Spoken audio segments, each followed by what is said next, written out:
not a polymer guy. So I don't know whether that makes me the second in the room or whether anyone else is just not ready to own up yet.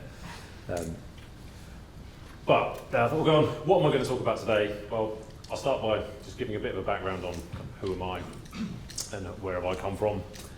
I'm going to go through a little bit about who Element Digital Engineering are. So that's been touched on already by Mark and others. We're a, sort of a relatively new part of the overall Element business. And I guess what we do is slightly different to what Element has traditionally done. So I'll give a bit of an overview of that. And then I'm going to talk through some examples of work that we've done in the last sort of year or so around energy transition. So to start with, me, in the simplest sense, my name is Dr. Simon Lewis. I'm a principal engineer at Element Digital Engineering. In terms of kind of background, I've spent most of my career trying to prevent things like this happening. So I'm very much a sort of structural integrity guy by background, predominantly in the world of metallics. And I've done a lot of this sort of stuff. So very much kind of engineering, simulation, modelling, that kind of thing. The three kind of big sectors, most of what I have worked with, and actually a lot of my colleagues in Element Digital Engineering have worked in, are around the world of gas turbines, power generation. So if anyone else recognises what one of those is, well, that's the core schematic of an AGR power station in the UK. So I've spent more hours of my life than I care to think about looking at the guts of the UK's nuclear fleet. And then the third big tranche of what I work in and what we as a business work in a lot of is subsea. So I guess if you were to characterise all of that, it tends to be highly regulated industries with a high safety duty, where if things go wrong, the consequences are high. And to put it bluntly, because those are the industries that are willing to pay money to do expensive simulation work. So that's me. Who are we as Element Digital Engineering? Well, this sort of the official statement is that there on the right. So the use of data, maths, and digital tools to problem solve and innovate. Perhaps a useful shorthand is we do kind of modelling and simulation as opposed to physical testing. So this is kind of where most of Element sits in this world of calibration of things, physical testing, inspection, so hands-on stuff. What we do tends to focus on the design, simulation, and analysis. But where there's a lot of helpful overlap between those two things is fundamentally what we both do is we provide advice and support to customers, and really it's driving at showing that stuff is safe. Usually that's some sort of regulatory approval or certification that underpins that. So we're sort of complementary to what the rest of the Element business does, although we're, in terms of numbers, quite small compared to the rest. There's about 50 of us, mainly based in the UK. We've now got a couple of guys out in the States as well. So kind of where do we fit? So there's this sort of whole product life cycle starting from R&D and all the way through to deployment and in-field operation. So the sort of before bit, so the more of the kind of the classic Element business tends to sit in the sort of the early part, the R&D, pre-operation stage, because a lot of the material testing is supporting the design and the certification.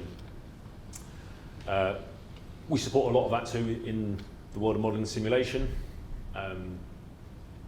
But traditionally we've also worked much more in this sort of things once they've been made and rolled out into service. So we do lots of fitness for service stuff, we do lots of helping people optimise the way they operate stuff after it's built, life extension, all that kind of good stuff. And increasingly what's sort of termed digital asset management, so trying to use simulation tools to make decisions once you've built things and you're operating them, rather than just to support design, and I'll talk about that a little bit more later on. PDDA, because I had to go and ask, is post-deployment data analysis. It wasn't an acronym I was familiar with either, but basically it's supporting people make better use of the information that they're getting from the assets that they have in the field to operate them better, extend life, that kind of good stuff. So, what do we actually do? So I'm going to talk through sort of three things today, loosely based around energy transition. Not particularly with a heavy kind of polymer bent, but I thought it'd be useful just to give a bit of an all kind of across the board overview of the kind of things that we get involved in day to day. So the first one I'm going to talk about is fuel storage for hydrogen-powered aircraft. So again, this is an example that Mark touched on briefly in his earlier presentation. So hydrogen as an aviation fuel, at the moment it's really the only plausible alternative being talked about as a replacement power source for aviation. Unless someone comes up with some drastically new physics quite quickly, batteries are not really going to be a goer, they're just too heavy. We've kind of got this graph here of basically energy per unit mass on one axis and energy per unit volume on the other. And in that ring there, that's where standard aviation fuels live.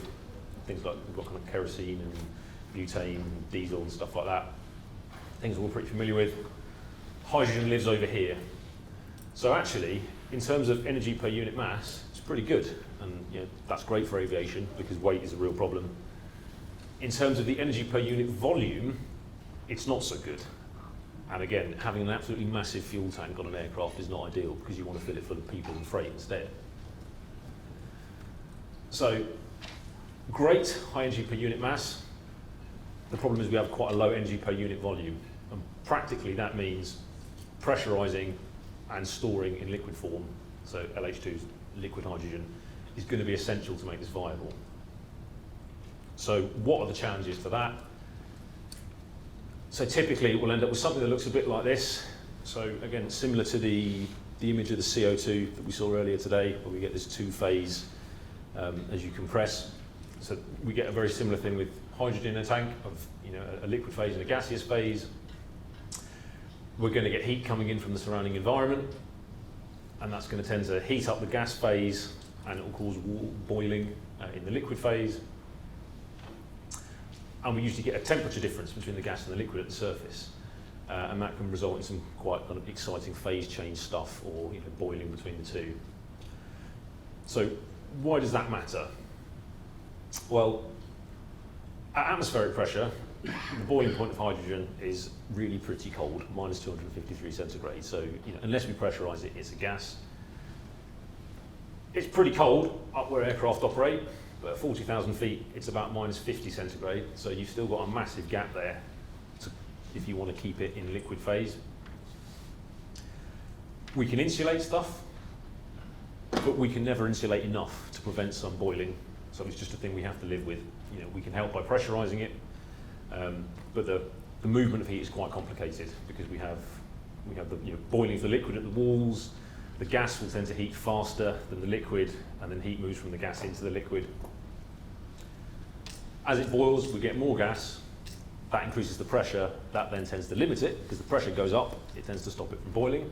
So that's fine to some extent.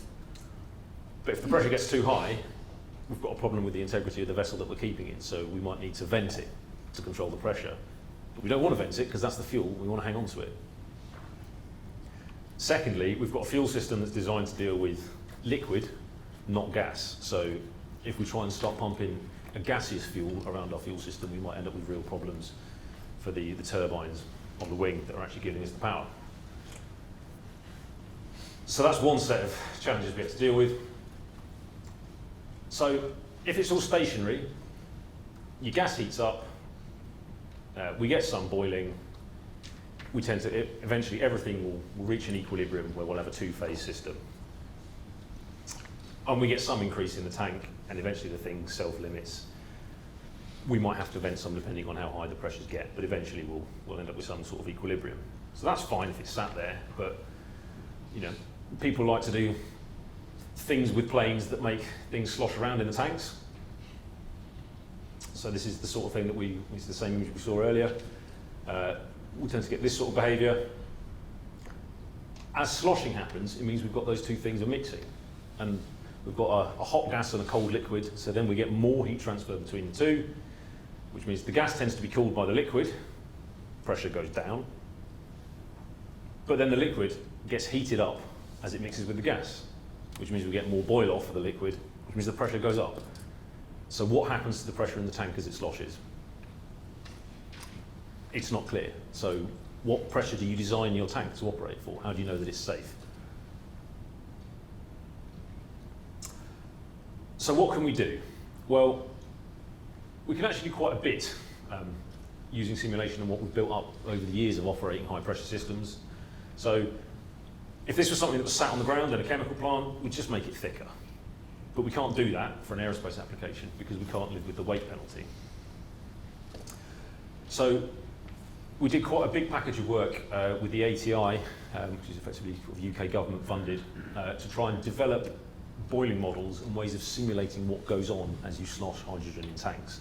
And this is building on sort of years of experience, particularly in offshore, of dealing with sloshing in other vessels. So, you know, lots of the fundamentals here are pretty well trod. The bit that wasn't understood is the phase change behaviour of the hydrogen, and that was really where all the effort went into for this project. And what we were able to do was to demonstrate that you actually get a slight reduction in pressure after the sloshing event, which is useful because it tells us that actually we're looking to over-design everything. And if anyone's really interested, there are results for all of that on the part of the ATI Fly Zero project, and hopefully, am I going to be able to play that? No, oh well, never mind. In an ideal world, there is an animation there that will show that sloshing around, but I won't dwell on that. I'll see if I can come back to it at the end if we have time. But basically, here was an example of, you know, where we're able to build on a huge amount of existing experience, dealing with lots of the physics that we already understood.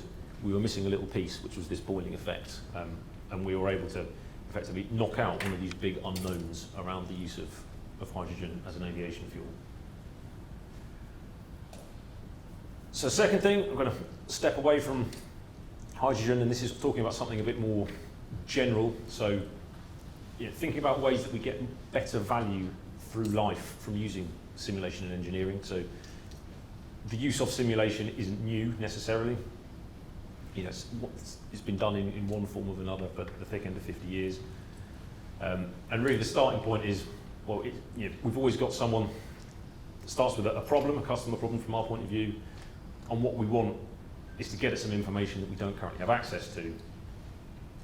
And that information should be useful to help us make a decision about something in the real world, because otherwise why are we bothering? But we always tend to know something about the system or component, because otherwise, you know, how have we designed it? We wouldn't have got this far if we don't know anything at all. And really what simulation lets us do is it lets us turn stuff that we know into stuff that we want to know, or at least it lets us predict things we know, we would like to know based on things that we do know. So in the simplest form, what we're using simulation for is helping us turn information that we have into information that we want. And that's you know, it shouldn't be any more complicated than that. And if we can't draw that thread, we should probably think pretty hard about why we're spending all this money modeling things. So a typical simulation life cycle, so from my point of view as, you know, someone who's spent 15 years in engineering consulting, is, you know, it usually starts, not to put too fine a point on it, with someone has a budget, they've got an amount of money that they've got to spend onto simulation. It's usually turned into, you know, exciting, colourful pictures like this, be it CFD or FE, and eventually all of that clever work gets boiled down into probably a report and maybe a certification stamp from a regulator. And after you've done all of that work, so for a gold star, if anyone can tell me where that image has come from, it generally ends up being filed away somewhere, never to be seen again. So you put all of this time and effort into creating all this clever simulation stuff. Usually what you've got out of it is one or two numbers, and all the rest of it just gets stuck in a drawer somewhere and never thought about again. So given that you've made that big investment, what can we do to keep getting value out of it once you've moved past that sort of design certification phase and you're into operating? Well, there's some barriers to doing that. So one is that it has traditionally been viewed as a bit of a sort of a niche thing that not everyone wants to do. So there's this expertise issue that usually the people that are operating most engineering systems aren't simulation experts, and actually there's no reason why they should be, because they don't need to be day to day. You know, in the same way that I'm not an expert in the operation of, you know, a chemical plant. But that's a barrier to them accessing, you know, those tools in their day to day. You know, there's practical issues around, you know, software and hardware. Both are expensive. Not everyone needs a massive computing cluster on site all the time.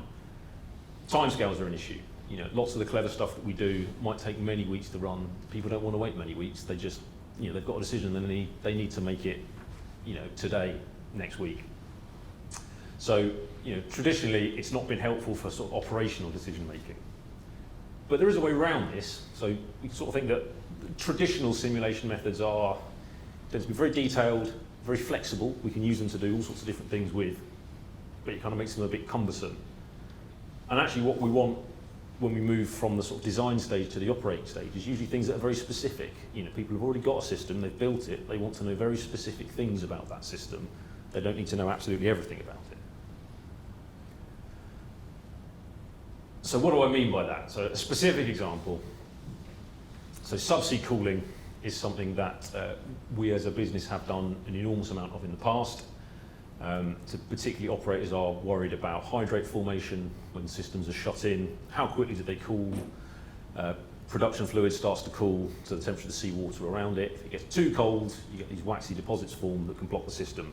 So a thing that people typically want to know is, what's my hydrate formation time? If I shut it in, how long have I got to conduct a maintenance operation or whatever else it might be before I have to turn it back on again to avoid it getting blocked? And if you go past that, you're usually then looking at complicated chemical cleaning and things like that you want to avoid. So we've done lots of stuff to modelling things like this in great detail using CFD and thermofluid methods. And there's an example here of where we've mapped out what's the hydrate formation time along the system. And that's usually done, picking the worst of everything. So the seawater's really cold, the production fluid's really cold and really light, so it doesn't have much thermal mass. And what's the worst it might possibly be, so you absolutely know you're definitely going to be safe. But in reality, that usually means you've really constrained your operation in the real world, where it's probably not that bad. So what can you do about this? Well, we can start with this sort of limited number of detailed simulations that tell us where the problem is. So, we can identify this is the limiting point in the system, and we've built a detailed 3D model of everything. So this is, kind of what we do and what has been done for the last 10 or 15 years or so. And, this is a big model, of the order of 1 million degrees of freedom. You need a big old chunk of computing power to run it. But actually, once we've identified that this is the worst bit, we don't really care anymore about predicting the temperatures everywhere else. We just want to know what the temperature here is. And what we can then do is, imagine we can kind of simplify lots of this conceptually into just lumps of stuff, lumps of metal, and we don't really care about the detail, the shape and everything else. We just care about how it affects the temperature at that point. So we can simplify it to a kind of thermal network with some conductivities between things.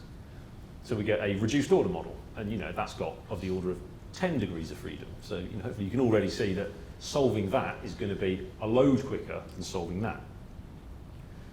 And we can use the results out of this complicated thing that we've already built and run and our customers already paid for to calibrate this thing. So we can run a load of different cases here. We can use some of them to fit the model, we can use some of them to validate the model and give ourselves confidence that it works. So then we get all the benefit of this, but in a much lighter weight tool, something we can deploy really quickly and simply, and you don't need to be an expert to use. So what does that do that helps us? Well, we get all the accuracy of that detailed analysis, but we can calculate results in real time. So we've deployed these in a couple of different ways. As a sort of an app-based thing, so it's something you can access in a web browser or a little standalone widget that people can open on a laptop. Or even in a spreadsheet or however people want to use. So stuff that's easy for people on the ground to work with. And what it means you can do is you don't have to work on a worst case. You can work on what have I actually got right now. Plug in real temperatures and real operating conditions, and it can tell you how long have you got based on where you are now, not the worst case. And being able to look at lots of things really quickly then starts to open doors about, well, you can look at lots of what-if scenarios, like, well, what if we did this or this or this or this? And you can answer those questions quickly rather than having to, wait 3 or 4 weeks for another big simulation to run every time. So last but not least, electric transport. So this was an example from the rail industry, where there is an increasing push to move from diesel to electric, which in itself electric trains are not a new thing. I imagine most of us have probably been on one at one point in time. But the conversion of existing diesel fleet to electric is being pushed by a number of things. So one is obviously the environmental issues. Increasing, either already happening or coming down the line, are issues around operation in city centres. Many cities, London is one, Bristol, where I'm based, is another one, have introduced these low emission zones. So it's going to be harder and harder to run a dirty diesel thing into a city centre. Forthcoming stuff on noise limits as well. So the push towards quieter, cleaner traction. Overhead power already exists, but as a retrofit option, it's just not economically viable. Putting overhead power cables onto an existing railway line costs a lot of money. So hybrid or battery powertrains offer a pretty attractive solution. But then there's a couple of big questions there. So particularly, what's the peak power that you're going to need to get the acceleration that you want? And what size battery do I need? So how much power do I need to be able to kind of operate the same routes in the same time and have those things available when I need them? So what can we do? Well, we can try and predict what is the energy use that's going to be needed. So this is an example that we did for a customer a year or two ago. So starting with, we know what the route is. So here's a route profile for a demonstrator route that they were looking at. So we know where we want to stop, we know the distance, and we know the elevation. We usually know something about this is known as the traction curve. So what's the force that we need to put in as a function of speed. We can take in information about what's the weight and the loading. So we might need to look at what's a really full train compared to an empty one. What's the weight? How does that affect the performance? What's the discharge rate of the batteries that we might be looking at using? What are the performance parameters we want in terms of limiting the acceleration and deceleration? And we can pile all of this stuff into a system model that lets us predict what the energy use is. So, in this case, I think we used a bit of Python to do this, but similar things. To be honest, we don't want to do us out of a job. This isn't actually hugely difficult. Like, once you actually start picking at it, it's you can be quite crude with this sort of stuff and actually still get a lot of benefit out of it. You could do lots of this in a spreadsheet if you chose to. So why is that helpful?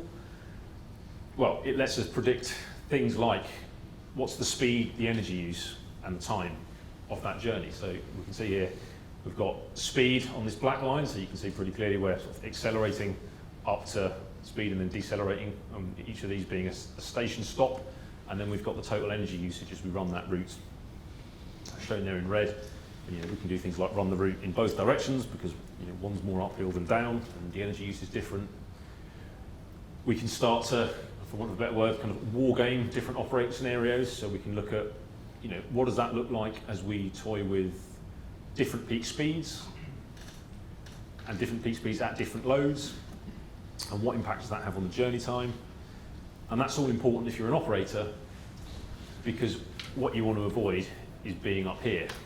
So as an operator, you've got targets that you need to hit for availability of your trains to get people to where they want to go on time and hitting your punctuality targets, or you get fined.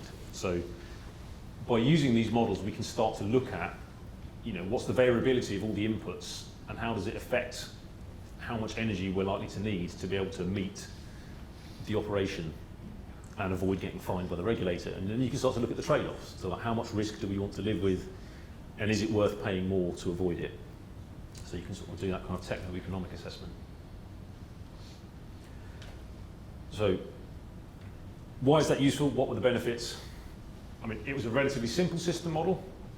So we're talking of the order of a couple of weeks to a month to pull the whole thing together. This is not 6 months to a year's worth of research project. This is stuff that can be pulled together pretty quickly and efficiently. And it means that you can rapidly look at lots of these different design concepts. So you help them make early decisions about which direction they go in.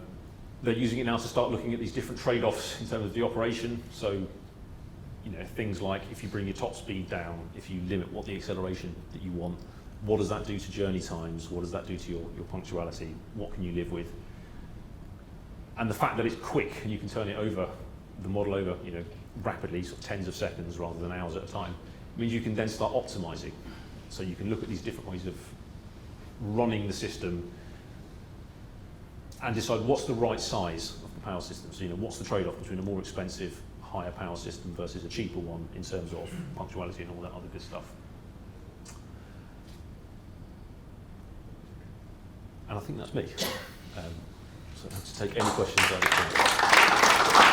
the